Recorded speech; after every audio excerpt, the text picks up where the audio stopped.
Bonjour les découvreurs et bienvenue à vos découvertes. Hello. Aujourd'hui, je vous apprends à faire une recette de kelantim. Oui, je sais, je vous ai déjà montré comment faire le kelantim au micro-ondes et sur une casserole.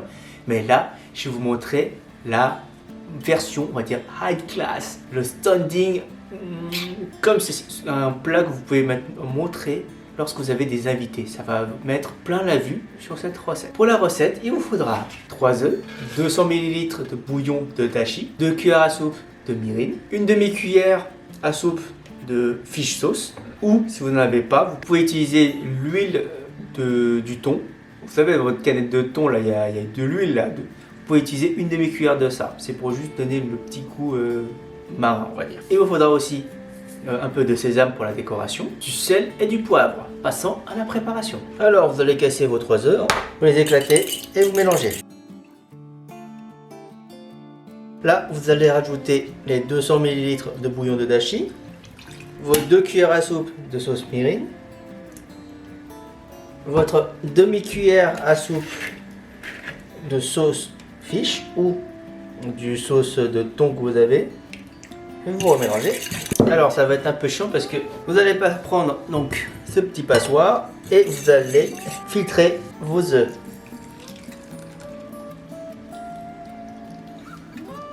Quand vous aurez filtré, vous allez voir, il y a des espèces d'écume qui est au-dessus. Ça, on va pas la prendre. Ah oui, j'avais oublié. Il faut mettre un peu de sel. Comme je vous ai dit, moi je vais prendre ces petits conteneurs pour mettre les œufs. Donc ça fait sur 2 bols. On va mettre sous une plastique.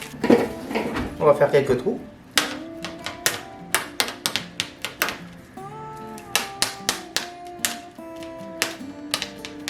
On va les faire cuire à la vapeur. Bon, le truc classique, hein, vous mettez de l'eau. L'eau commence à bouillir.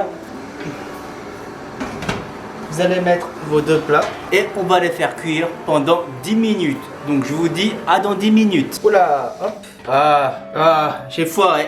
Bon, j'ai foiré. Normalement, ça aurait pas dû être gonflé, ça aurait dû être comme du flan et être bien perceptible. Là, c'est c'est mort. J'aurais dû vachement faire gaffe sur mon timer là. Mon téléphone, il a sauté et le timer il est mort. Et ouais, c'est que des excuses, hein. Mais bon, voilà, c'est foiré. Bon, on va passer quand même à la dégustation, hein, même si c'est foiré, hein.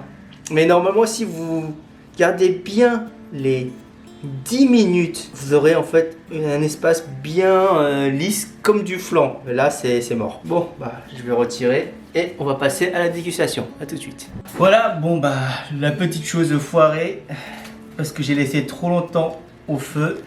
C'est pas terrible. En quoi que celui-là, il a l'air d'être réussi. Bon, on a un des deux qui j'ai réussi, l'autre il est foiré. Pas trop non plus dire que c'est foiré. Donc on va mettre un petit peu de graines de sésame pour faire la décoration. Et je vous montre donc le résultat. Donc ça donne ceci. Donc celui de gauche, il est bien réussi, la droite un peu foirée. Donc si on zoome sur la gauche, voilà, ça donne ceci. Donc normalement, ça aurait dû être un peu plus de ce côté-là, un peu plus fluide, mais bon là, voilà. Je vais d'abord goûter. Alors, vous pouvez voir que ça se décolle bien comme il faut sur les rebords là. Ils sont pas collés puisqu'on l'a fait à la vapeur. Donc, allez. À l'intérieur, que si vous voyez, c'est vachement bien textural en gélatine. C'est beau, mais c'est excellent.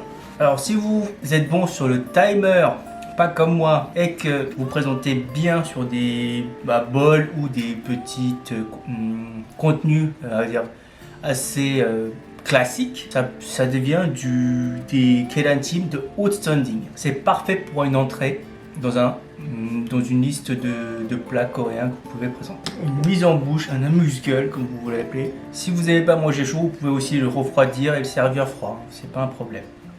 Voilà, sur ce, je vous laisse. Je vous souhaite un excellent week-end et je vous dis à la semaine prochaine. Et surtout, restez en bonne santé. Ciao!